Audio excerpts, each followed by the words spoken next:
नमस्कार, मैं हूं आपके साथ प्रगति शर्मा। 28 से 29 अक्टूबर की मध्य रात्रि को लगने जा रहा है साल का दूसरा और अंतिम चंद्र ग्रहण। चंद्र ग्रहण एक खगोलीय घटना है, लेकिन ज्योतिष शास्त्र में इसका खास महत्व होता है। इस बार इसकी महत्वता और भी बढ़ गई है, क्योंकि ये ग्रहण शरद पूर्णिमा के दिन मेष राशि में लगने वाला है। साथ ही इस बार राहु लग रहा है। चंद्र ग्रहण और क्या बन रहा है, ग्रहों का महासंयोग, क्या है इसका महत्व, क्या है ये संयोग जिंदगी तबाह करने वाला या फिर जिंदगी संवारने वाला, किन राशियों पर क्या पड़ने वाला है असर, ये बताने के लिए हमारे साथ मौजूद हैं हमारे खास मेहमान पंडित अरविंद त्रिपाठी जी। बहुत बहुत स्वागत है आपका। धन्यवाद। आज इन्हीं सभी सवालों पर हम आपसे बातचीत करने वाले हैं और अपने सवालों के जवाब भी ढूंढने वाले हैं। इस बार कह रहे हैं कि राहु लगने वाला है। कहा जाता है कि चंद्र ग्रहण का असर सभी राशियों पर पड़ता है और ऐसे में कई चीजें हैं जिनका ध्यान रखना जरूरी है। इसे कैसे देखा जा रहा है?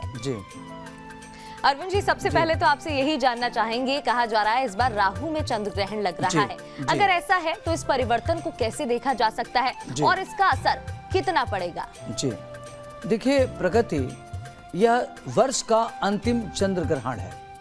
कहते हैं कि चंद्रमा मन का कारक होता है, चंद्रमा मन सो चाहते।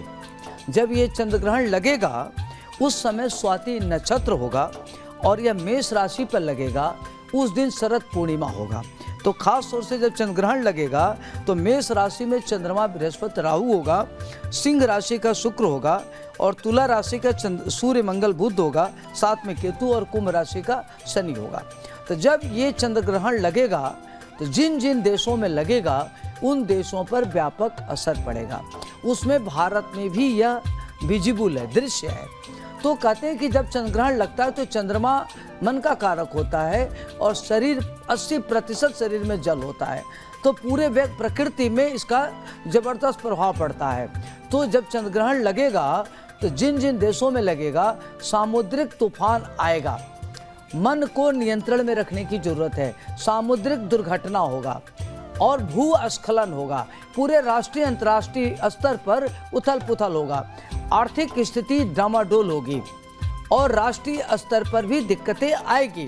उसमें भारत की भूमिका बड़ी महत्वपूर्ण होगी। जो ये देश में युद्ध चल रहा है विदेशों में और कई जगह कई देशों में युद्ध चल रहा है, उस पर भी व्यापक असर पड़ेगा।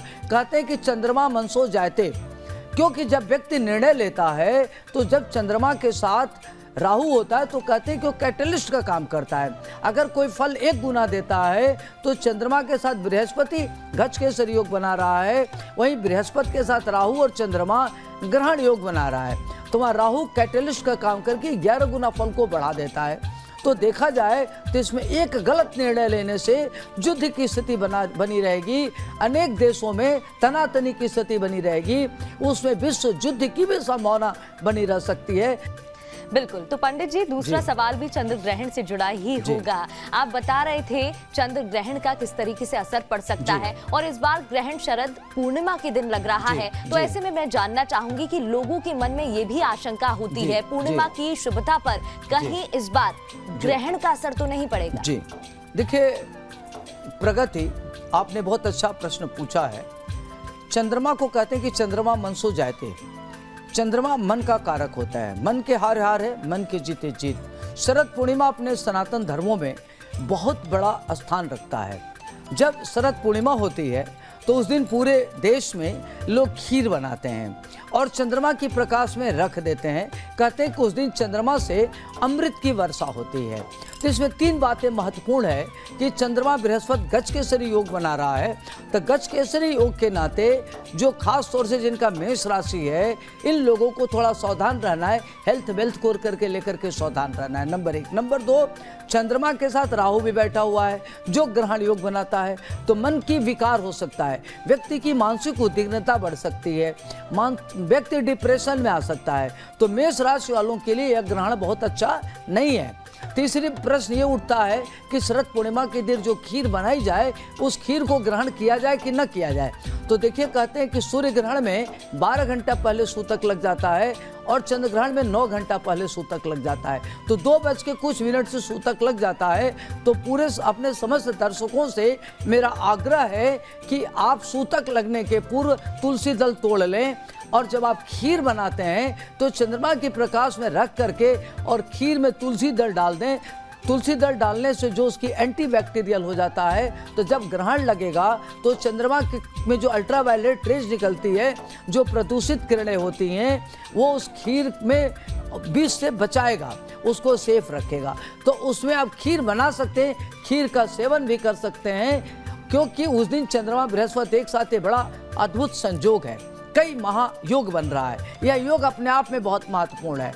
और लेकिन जब कहते हैं कि 2 पापाग्रह हो 1 शुभग्रह हो, तो जब गुरु के साथ चंद्रमा होता है और गुरु के साथ राहु होता है तो गुरु चंडाल योग बना रहा है, गुरु चंद्रमा के साथ गज केसरी योग बना रहा है, तो गुरु और राहु का जो प्रभाव है या चंद्रमा राहु का प्रभाव है, उसको गुरु की शुभता के नाते वह डाइल्यूट हो जाता है, न्यूट्रलाइज हो जाता है।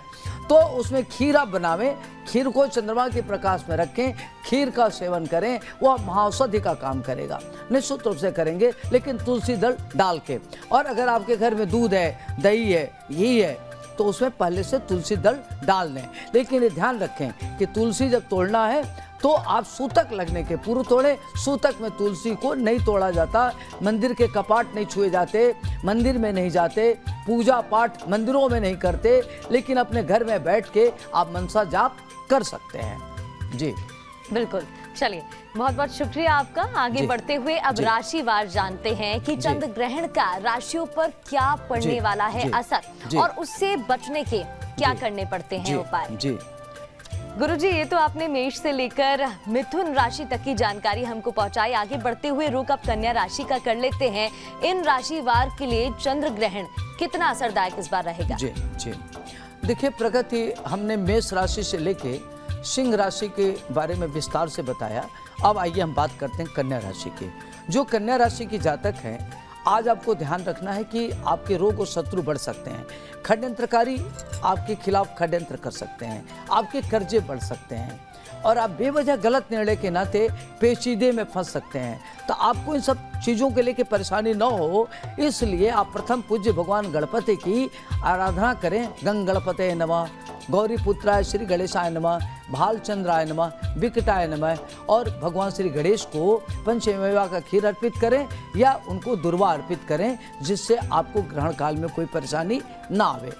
बिल्कुल। आगे बढ़ते हुए अब तुला राशि की भी बात कर लेते हैं। इस बार चंद्र ग्रहण कितना असरदायक इस राशि के लिए? जी देखिए प्रगति, यह ग्रहण जो वृश्चिक राशि वाले लोग हैं उनके अष्टम भाव में है, तो 8वां भाव में व्यक्ति को ध्यान रखना है कि उनको चोट चपेट न लगे, उनको रोग और शत्रु से बचना चाहिए और कर्जों से बचना चाहिए, और उनकी परेशानी न बढ़े, और अपने को थोड़ा सा ध्यान रखना है कि हेल्थ वेल्थ को लेकर के ध्यान रखना है।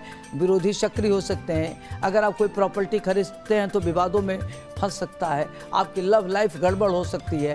तो ये सब चीज़ें आपके गड़बड़ न हो, इसके लिए आपको क्या करना है कि हनुमान जी की आराधना करें, सुंदरकांड का पाठ करें, या चमेली के तेल और सिंदूर मिला करके हनुमान जी के पैरों पर लेप करें, ताकि आपके लिए शुभ हो।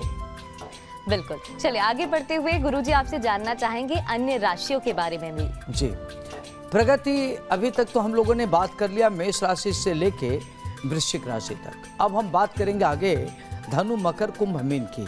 तो आइए बात करते हैं कि धनु राशि वाले जातकों के लिए यह ग्रहण कैसा रहेगा। तो जो धनु राशि के लोग हैं उनका भाग्य साथ देगा, भाग्य से उनकी प्रगति होगी, जमीन जायदाद खरीद लेंगे, पारिवारिक की स्थिति अच्छी होगी, माता पिता का सुख मिलेगा, उनका प्रेम संबंध बहुत अच्छा होगा, और अगर वो किसी नौकरी के लिए एफर्ट कर रहे हैं तो उसमें उनको सफलता मिलेगी, शेयर ट्रेडिंग से लाभ मिलेगा, विदेश जा सकते हैं, आध्यात्मिक विकास होगा, आपकी और प्रगति हो। आप विष्णु सहस्त्र नाम का पाठ करें, श्री सूक्त का पाठ करना अच्छा रहेगा आपके लिए। ओम सोम सुमाय नमः मंत्र का जप करें, और गाय को क्या करें कि दाल भरी पूड़ी खिलावें। अब आइए हम बात करते हैं मकर राशि की। तो जो मकर राशि के जातक हैं उनके पिता से थोड़ा वैचारिक मतभेद हो सकता है।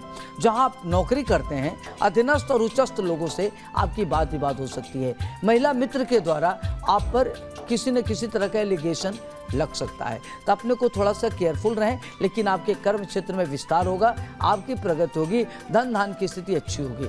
और अच्छी हो इसके लिए आप क्या करें कि सरसों का तेल दान करें और ओम नमः शिवाय मंत्र का जाप करें। गायत्री मंत्र का जप करना आपके लिए लाभप्रद रहेगा।